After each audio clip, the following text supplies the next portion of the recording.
नमस्ते। आज के इस वीडियो में हम बात करेंगे फ्रोज़न शोल्डर के बारे में, जिसे ही कंधा जाम हो जाना भी कहते हैं।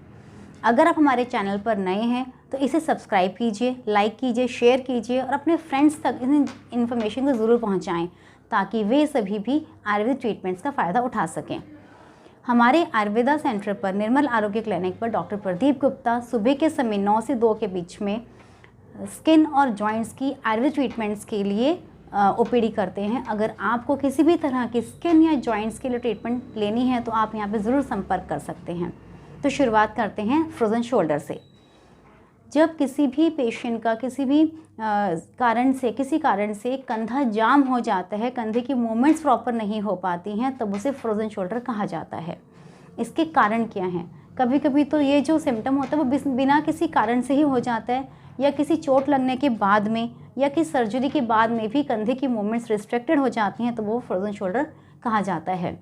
इसी तरह से अगर किसी पेशेंट की थायराइड के लेवल्स बहुत ज़्यादा हैं या उनकी डायबिटीज़ कंट्रोल में नहीं है, वो अपनी डायबिटीज़ की प्रॉपरली मेडिसिन नहीं ले रहे हैं, तो ऐसी सिचुएशन में भी उनका कंधा जाम हो सकता है और वो इस चीज़ के लिए ज़्यादा प्रोन रहते हैं, ऐसे पेशेंट्स जो होते हैं डायबिटीज़ वाले।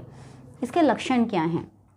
जब किसी पेशेंट को फ्रोज़न शोल्डर की दिक्कत होती है तो उन्हें कंधे में बहुत ज़्यादा दर्द रहता है, उनकी मूवमेंट्स पूरी तरह से नहीं हो पाती, कंधे को थोड़ा सा ऊपर उठाने में वो मुश्किल उन्हें पैदा होती है। शुरुआत में तो अपने आप उनका मूवमेंट नहीं होता, कंधा थोड़ा सा भी ऊपर नहीं जा पाता। इसे ही हम लोग कहते हैं एक्टिव मूवमेंट्स उनकी मुश्किल हो जाती है। कुछ समय के बाद में धीरे धीरे जब ये दिक्कत बढ़ती है तो पैसिव मूवमेंट्स, यानी किसी और के सहारे से भी अगर वो उठाना चाहें इसको तो वो मुश्किल होती है, यानी वो दिक्कत बढ़ती चली जाती है।